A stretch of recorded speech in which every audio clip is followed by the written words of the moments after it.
Hey everyone, today we're going to be considering how Dead by Daylight changes the Stranger Things timeline by removing the characters of Steve, Nancy, Jonathan, and the Demogorgon from the story, as these characters being taken very much intervenes with certain events and potentially results in bad scenarios within the Stranger Things universe, and all because they were taken by the entity. Of course, Dead by Daylight's lore occurs within a multiverse, meaning the instances where Steve, Nancy, Jonathan, and Demo are taken is just one of infinite possibilities.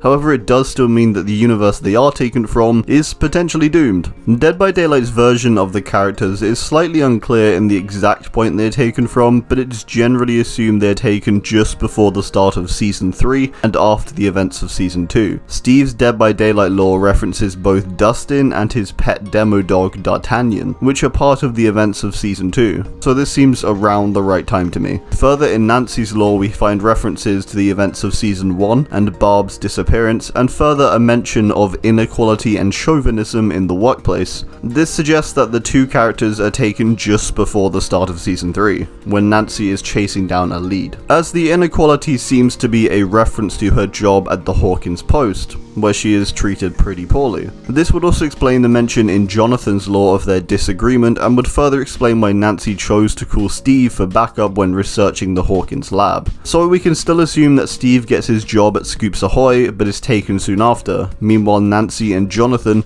have both gotten jobs at the Hawkins Post until they too are taken soon after. The Russians still open another gate to the Upside Down. The main group still goes through some differences as they begin to grow apart. This is, however, accentuated further due to Will's loss of Jonathan and Mike's loss of Nancy. Billy still begins as a lifeguard at the local pool and still gets taken to the mill after he goes to meet Mrs. Wheeler and becomes infected by the Mind Flayer, where he then takes Heather also. As Nancy and Jonathan are gone, they do not manage to undertake the investigation into Mrs. Driscoll. As a result, they never discover Mrs. Driscoll eating the fertilizer, nor the weird infected rat that the Mind Flayer controls. And so Mrs. Driscoll isn't hospitalized but simply possessed by the Mind Flayer, leaving the rest of the characters aside Will none the wiser to the Mind Flayer's presence, with their only lead being that of the possessed Billy that they later lock in the sauna. Oh yeah, and in terms of the Demogorgon being taken at this point in the timeline, well, basically nothing happens, mainly because the Demogorgon only appears at the very end of Season 3 in a post-credit scene. The Demo's lore further gives us no indication of a point in time, and mostly just describes the Demo as a creature. Alright, let's begin with the lore of both Steve and Nancy, and then discuss the Diverge story from there. We begin with Nancy's lore, which reads: pursuing a lead one evening, she fearlessly approaches the Hawkins National Laboratory before suddenly losing consciousness. A moment later, she awakes in a strange, misty realm with the sound of a familiar roar echoing through the air. We then go on to Steve's lore with the follow-up to Nancy's. Steve's lore reads: one evening he received a call for assistance from his friend Nancy Wheeler. He drove all the way to the Hawkins National Laboratory to see if she was okay. He searched the area but only found her notebook. Before he realized what was happening, the ground opened up and a swirl of black mist filled his eyes. When he awakened, he was in a strange place that seemed familiar, but unfamiliar at the same time. And with this in mind, we begin Season 3 entirely differently after Steve Harrington, Nancy Wheeler, and Jonathan Byers go missing. And this is what's going to kick off the events of Season 3 now. As the Season 3 story happens in multiple strands, let's first tackle what the adults do, and how their story alters due to the disappearance of these characters. Finding out that Steve and Nancy were heading for Hawkins' laboratory prior to their disappearance, Hopper and Joyce investigate the laboratory themselves, a lot like how they did with the disappearance of Will in Season 1, only with this being a much larger scale as multiple people are missing this time around. Hopper and Joyce break into the Hawkins lab where they encounter Gregory, who escapes. This encounter is meant to happen after the power cut in Hawkins, but this encounter happens sooner due to their investigation searching for the missing teenagers. They go to the town hall and torture the mayor for information about Gregory, who Hopper remembers seeing prior to the encounter in the lab. The mayor tells Hopper about the Russians and how they are using the newly built Starcourt Mall as a cover-up. After further investigating, Hopper and Joyce find Alexei in an abandoned house. He's a Russian scientist who they bring to Murray to translate to understand what he's saying, and to try and get to the bottom of what the Russians are using the Starcourt Mall for, assuming this may lead them to Nancy, Jonathan, and Steve. Alexei reveals that the Russians want to open a gate to the Upside Down in Hawkins and are doing it in the laboratory underneath Starcourt Mall. As a result, Hopper calls the FBI and requests backup, assuming they'll need it. Hopper, Joyce, Murray, and Alexei then return to Hawkins in concern for their children, going to the Hawkins Fair as they presume that's where they'll be. This is where Alexei is killed by Grigori, and Hopper has his encounter with Grigori again. Unsure of where to go next, Hopper, Joyce, and Murray investigate the Starcourt Mall, as it's their only lead on the Russians and the potentially opened gate to the Upside Down. Alright, so now that we've reached the final point in their story, let's move on to the other storyline running alongside that one, which is focusing mainly on the kids. Okay, so Season 3 starts. As a result of their missing siblings, Mike and Will become greatly upset, forcing their friendship group to grow apart even further than it already has. Will becomes further secluded, left without his friends and now his brother. Regardless of their missing siblings, the kids still meet up at the top of the hill, reuniting after a summer away from one another, with Dustin revealing the radio that he constructed. Dustin mentions his new girlfriend Susie.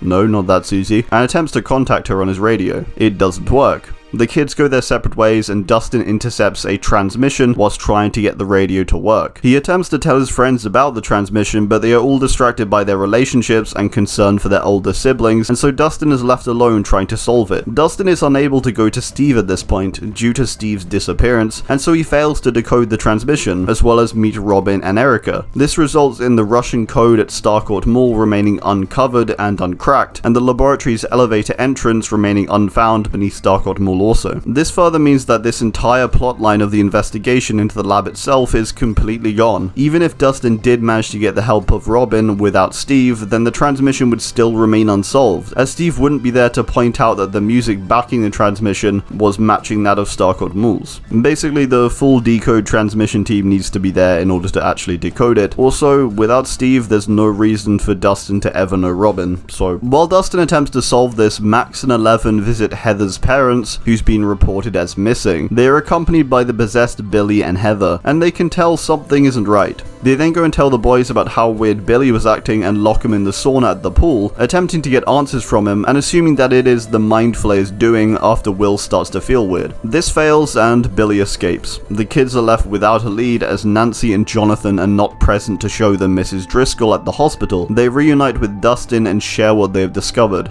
unable to make anything of it without Nancy and Jonathan's investigation into Mrs. Driscoll, the rats and the fertilizer. Regardless, Billy locates Eleven while she uses her powers, and Billy tells Eleven that the Mind Flayer is coming for her and is planning to destroy Hawkins. After Eleven experiences one of Billy's childhood memories and briefly is released from the Mind Flayer's grip. They all decide to go to Hopper and Eleven's cabin in the woods to hide and defend themselves. The Mind Flayer soon attacks. Eleven gets infected by the Mind Flayer and they all escape from the cabin. They flee to the mall hoping to use the fireworks within the stores to their advantage. They arrive to find Hopper, Joyce, and Murray. Okay, so here's where the adult storyline converges with the kids one. As the Russian laboratory is never infiltrated by Steve, Robin, Dustin, and Erica, there are no Russians sent above ground to try and track them down, and so Eleven never has to flip this car in the mall to kill them. Eleven removes the piece of the Mind Flayer from herself, leaving her injured and seemingly powerless. Finding out that Murray can translate Russian, Dustin shares the intercepted Russian transmission with him. Soon after, the Mind Flayer and Billy attack.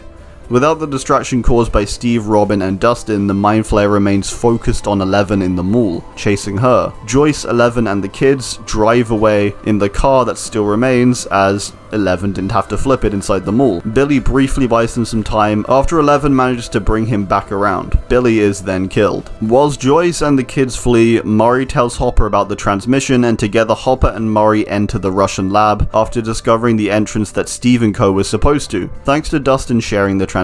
They struggle with finding their way, however, without the radio assistance of Dustin and the others who had never entered the lab before. To get inside the lab, which controls the Upside Down gate, Hopper and Murray require Planck's constant. They radio the others for help, and Dustin radios Susie, but is unable to get through to her as the Mind Flayer is chasing them. The Mind Flayer manages to stop the car, crashing it with all of the kids and Joyce inside. They are forced to split up. Joyce, Mike, and Eleven go one way, and Dustin and the others go another, knowing that Eleven is the Mind Flayer's target. Dustin provides Hopper and Murray with Planck's constant, and they manage to enter the lab. Together they manage to shut down the Upside Down gate. However, Hopper is killed in the process. Regardless, like like he does in the show. The rest of the kids attempt to distract the Mind Flayer, but it's hopeless. The Mind Flayer catches up to 11 and kills her. It turns then to finish the job by killing the other children, but is stopped by the arrival of the military, who destroy the Mind Flayer. The mayor is arrested and Starcourt Mall is destroyed. Joyce and Will leave Hawkins in hope for a better life. The group of friends is left distraught at their lost siblings and the death of 11. It's revealed in the end that Hopper was not killed by the explosion, but is likely in a Russian camp. However, the Demogorgon is not present now, nor held captive, as it was taken by the entity. If we assume that this is the demo that was taken. Alright, yeah, that's it. So the main consequences of these characters being taken was the elimination of the Russian lab investigation storyline, as well as the investigation into Mrs. Driscoll, meaning the Russians are undisturbed and don't leave the lab. Due to the lack of distraction of Steve, Robin, and the others, the Mind Flayer catches up to 11 and she is killed. Hopper and Joyce's stories remain relatively unchanged, aside their stories beginning with a search for their teenagers, instead of it being due to the Hawkins power outage. Dustin's transmission is not decoded by Steve nor Robin, but instead Murray, who he meets during the reunion at Starcourt Mall. Now, this is only one route to go down, because who knows, maybe with the disappearance of Jonathan, the buyers leave Hawkins before season 3 even happens, or something like that, which would change a lot really. This is just pure speculation though. Yup, I think that's it. I do hope you enjoyed, and let me know any additions or changes you'd make to this if you think I got anything wrong. Thanks, and goodbye.